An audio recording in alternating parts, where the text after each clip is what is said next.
Monsieur le Président. Chers membres du jury, merci pour assister à cette soutenance et pour tous les retours que j'ai déjà commencé par avoir. Bonjour à toutes les personnes ici présentes, venues pour certaines de très très loin. Et puis je salue particulièrement mes deux parents qui sont là, qui sont originaires justement du Togo et qui sont nés pendant la Deuxième Guerre mondiale. Donc ils ont fait l'histoire. Je commence. J'ai l'honneur de débuter ma présentation qui respectera une structure en 6 séquences qui sont les suivantes. Alors, je me familiarise avec le livret. Voilà. La structure de l'exposé, donc première séquence, l'enjeu. Deuxième, la question de recherche. Troisième, le cadre théorique. La méthodologie, les principaux résultats et les contributions. Et en fait, cette présentation s'inscrit au terme d'un processus de travail de recherche encadré par le professeur Ulrike Meyerhofer. Et c'est pourquoi, sans qu'il ne soit besoin de rappeler chaque fois sur le papier le numéro de la séquence, j'ai utilisé une frise de processus simple en chevron qui pourra nous rappeler visuellement où nous en sommes, et nous commençons par l'enjeu. Donc l'OHADA, c'est l'Organisation pour l'harmonisation en Afrique du droit des affaires. Ça représente les 15 pays de la zone franc, plus la Guinée, qui faisait autrefois partie de la zone franc, et la RDC, qui également a fait partie de la zone franc dans le passé. Alors, une PME en France annonce la signature d'un contrat de 40 millions d'euros avec le gouvernement du Togo pour la fourniture et l'installation sur 24 mois, et la maintenance sur 12 ans, 50 000 lampadaires solaires intelligents. Donc c'est le programme d'accès universel à l'énergie qui a un impact énorme en termes de développement durable, un impact sur les populations, etc. Donc les chiffres sont impressionnants. Et en même temps, en fait, il ne faut pas oublier que avoir un gros marché comme celui-là, 40 millions d'euros, ça veut dire avoir au moins 10 millions d'euros de garantie de marché à émettre en faveur de l'acheteur public, donc l'État souverain du Togo. Donc il faut bien les gérer, et il faut bien gérer la vie de ces garanties, et avant même la vie de ces garanties, leur rédaction. Donc comment les points critiques de communication interne et externe qui sont liés aux langues vont-ils influer sur l'adoption des termes de la lettre de garantie bancaire pendant la phase de discussion, avant son émission et pendant sa vie? Ça, c'est la question principale. Et en fait, cette question principale a été scindée en 3 sous-questions. Celle des moyens que les acteurs vont utiliser, celle des points critiques en fait, des échanges, et puis comment s'établissent les rapports de force entre chaque acteur qui parle chacun finalement leur langue, donc la langue des établissements bancaires, la banque du pays de départ, la France, la banque du pays d'arrivée, le Togo, les bailleurs, puisque c'est un financement qui vient de l'État français au titre des financements de prêts directs du Trésor français pour aider les exportateurs. Donc nous tentons de répondre à ces 3 sous-questions et à la question centrale. Et pour cela, en fait, je me suis lancée au début de ma thèse dans une étude bibliométrique, et j'ai utilisé notamment le logiciel Artirev pour cela. Cette étude bibliométrique, elle m'a permis en fait de mieux explorer les différents auteurs, et ça a été très très précieux. Et puis ensuite, je l'ai mise de côté, cette étude bibliographique, pour revenir dessus ensuite. Et après donc avoir eu une première sortie, j'ai pu me concentrer en fait autour de la langue véhiculaire qui est utilisée pour ce type de contrat entre la France et le Togo. C'est le français, la langue véhiculaire du Togo, la langue officielle d'un pays où on parle 40 langues différentes, c'est bien le français. Et donc ma bibliographie a été concentrée autour d'une revue autour de langue franque, donc langue véhiculaire, et puis la loi des marchands, la fameuse Lex Mercatoria. Et en fait, c'est la théorie des actes du langage qui m'a été inspirée même par la nature de l'objet, puisque les garanties, il s'agit d'une lettre avec une dimension performative, dans laquelle la banque dit à première demande, je vous paierai en K2. La théorie des actes du langage de Austin et puis ensuite Searle m'a aidé à cadrer mes résultats. La méthodologie que j'ai utilisée a été fondée sur l'utilisation d'un cas unique. Et ce cas unique, en fait, qui était celui de l'entreprise dans laquelle j'évolue en tant que directrice financement de projet, ce cas unique a permis de réaliser une trentaine d'entretiens avec les parties prenantes de différents éléments, donc soit en interne, mais également aussi en externe, c'est-à-dire les bailleurs, le ministère de l'économie et des finances en France, également la banque au Togo qui a été réémettrice ou plutôt notificatrice locale. Donc il y a un certain nombre d'acteurs qui m'ont permis en fait de réaliser les entretiens que j'ai prévus et que j'ai réalisés sous règle de Chatham House, ce qui a permis de libérer assez souvent la parole. J'ai également en fait utilisé d'autres supports comme les règles que j'ai passées au crible de la théorie des actes de parole, Speech Act Theory. Et puis avant même donc d'entrer dans l'entreprise et de pouvoir réaliser ces entretiens, j'ai réalisé une observation participante au sein d'un DU de droit OEDA qui a été extrêmement riche pour m'apporter une vision beaucoup plus nuancée sur le fonctionnement des règles dans l'espace OEDA. Alors, tous ces éléments de méthodologie en fait, que j'ai pu utiliser pour réaliser l'étude ont été en fait croisés. Il y a eu de la triangulation. Et comme vous l'avez entendu, en fait, certaines des ressources ont été recherchées à différents moments. Donc cette triangulation a été nécessaire. Et puis plus le temps passait et plus chaque élément en fait a été recroisé avec les autres. Donc une analyse en fait qui a été réalisée, une analyse du discours, analyse de contenu avec un travail sur les occurrences notamment, ce qui nous a amené en fait aux résultats qui ont été centrés autour de trois piliers qui correspondaient aux questions initiales que j'ai évoquées. Faire, c'est dire, donc adopter une convention concernant les langues pour rencontrer, féliciter, hein, ce sont les termes qu'on utilise dans la théorie des actes de parole, ou alors réussite. Donc tout dépend en fait si on se trouve en amont de la discussion autour des règles, autour de la lettre de garantie, ou si au contraire on se trouve dans la phase d'exécution. Donc les termes utilisés ne seront pas les mêmes.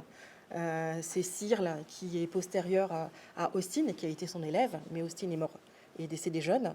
C'est Searle qui a continué en fait les travaux sur la théorie des actes de parole et qui a permis en fait d'enrichir cette théorie justement avec cette nuance entre les phases dans lesquelles on peut se trouver. Donc est-ce qu'on est en fait en amont en train de donner une promesse, ou alors est-ce que en fait la promesse a été donnée et on est en train en fait de quelque part, si on se rapporte à notre contrat, de l'exécuter. Un deuxième axe, donc, qui était la réponse à la deuxième question, a tourné autour de ne pas dire, c'est dire et c'est faire. Et donc là, en fait, j'ai été confrontée, grâce au terrain, à des réalités qui ont consisté pour moi à parfois ne pas avoir de réponse, notamment quand il s'est agi de consulter, plutôt d'avoir des entretiens avec certains cabinets d'avocats. Les réponses étaient très, très laconiques et très dans l'attente. Et puis d'autres éléments en fait qui montrent qu'en fait il y a des éléments qui sont cachés et qui sont finalement exprimés autrement à travers du non-verbal. Et puis prendre le temps de lire pour dire et faire, c'est une troisième élément de résultats qui ont été très importants, qui prennent un volume dans les résultats de la thèse important. Tout ce qui va tourner autour de la notion de temps, tout ce qui va tourner autour de la notion de temps sous deux dimensions, chronos et kairos. Hein. Donc toute la partie chronologie, chronogramme, mais aussi la question du moment. J'en arrive aux contributions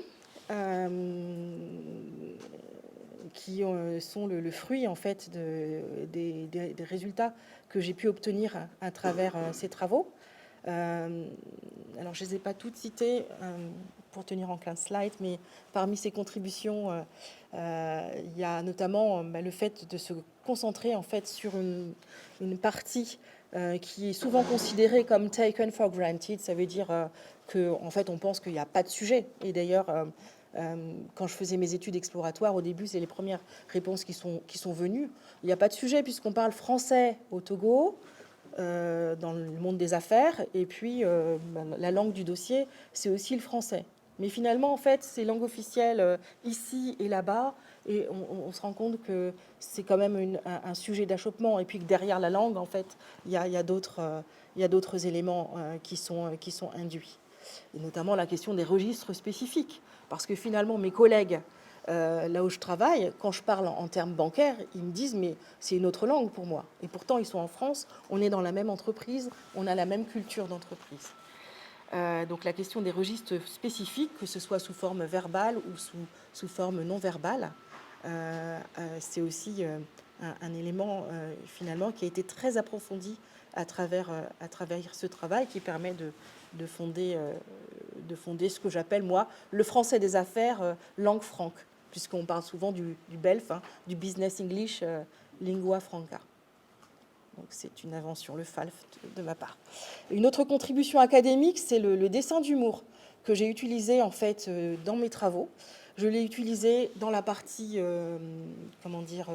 dans la partie préparatoire et puis exploratoire. Et également, en fait, à chaque entretien, à l'issue des entretiens, j'ai également utilisé un dessin d'humour pour lequel j'ai demandé de donner un titre et pour lequel j'ai demandé également de donner un commentaire. Et ça a libéré la parole des personnes qui étaient en entretien. Et tout d'un coup, j'ai commencé à avoir du contenu très intéressant qui a été celui que j'ai beaucoup utilisé.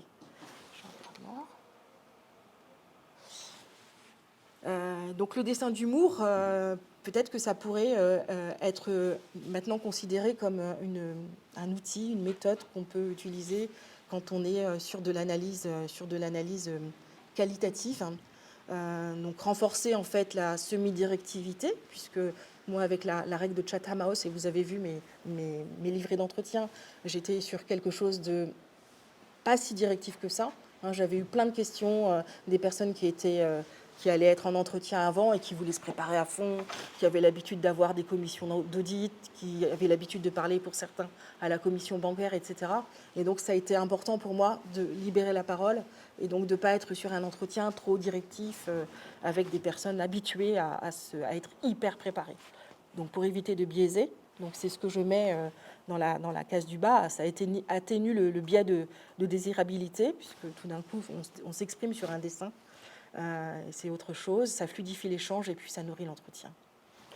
Parmi les contributions managériales, en fait, et parce que j'ai eu un soutien assez fort au moment de mon étude exploratoire de la part de la Chambre de commerce internationale que je fréquente depuis plus de 20 ans, l'idée serait de pouvoir créer une communauté de pratique avec le BSI, les alumni, pour pouvoir faire remonter des cas critiques venant de cet espace, OADA, en particulier le Togo, qui est le siège de nombreuses banques et de nombreuses institutions, pour ensuite pouvoir, finalement, en suivant tout le processus que j'indique sur ce schéma, pour pouvoir finir par contribuer, participer à la discussion des prochaines règles, puisque les dernières règles datent de 2007 et qu'il va finir par y avoir une révision. Un lexique bilingue interne en entreprise a été le fruit d'échanges qui ont été très cadrés pour moi par la théorie des actes de parole, donc des échanges avec le responsable qualité qui, à l'issue d'une formation sur manager un projet, une formation qui était destinée à l'entreprise, a voulu traduire. J'ai proposé donc de revoir la traduction, et donc ça a été un échange très très riche sur le vocabulaire utilisé qui n'était pas spécifique à la gestion de projet dans la traduction. Et on a décidé en fait de faire un lexique bilingue interne à l'entreprise. Créer aussi l'outil pour lire en contrepoint le temps et son expression plus harmonisée. Alors, je me suis amusée avec ChatGPT à vérifier, à créer une question dans ChatGPT qui n'était pas du tout d'accord avec moi, ou en tout cas, moi, je ne suis pas d'accord avec ChatGPT. En ce que, en fait, on a l'habitude de lire dans les manuels qu'il faut faire attention aux jours fériés, il faut anticiper les aléas, etc. En termes d'impact, ça, d'accord, c'est très bien pour la rédaction de la garantie et pour éviter justement qu'il y ait des espaces où le paiement ne va pas pouvoir se faire ou alors où des défauts vont être créés parce que justement il y a un sujet qui est lié à la logistique quelque part et au fait que l'activité s'arrête. Mais d'un autre côté, donc c'est ce que je mets dans la partie félicité côté rédaction, hein, côté discussion, anticipation, mais d'un autre côté, ça peut être aussi un facteur de réussite si finalement on identifie la croyance. Donc la croyance, c'est de dire attention quand il y a des jours fériés, c'est pas le moment en fait de discuter des contrats. Il faut faire attention dans le calendrier de négociation pour être en dehors des jours fériés et en dehors des phases. Par exemple le Ramadan. Et donc en fait, si on sort de cette croyance que c'est pas un moment favorable, eh bien en fait, ça peut être aussi un élément pour comprendre la pratique locale et justement ajuster ce que j'appelle un key moment for action, un moment clé pour agir et du coup être présent sur place à des périodes où on a des interlocuteurs qui sont détendus et qui sont reconnaissants aussi, qu'on puisse s'impliquer dans la vie locale. J'en ai terminé avec, et je pense être dans les temps, dans le timing, avec ma présentation. Je vous remercie pour votre attention, pour votre intérêt. Nous sommes, ma directrice de recherche et moi-même, à l'écoute de vos questions, de vos remarques, y compris après la soutenance.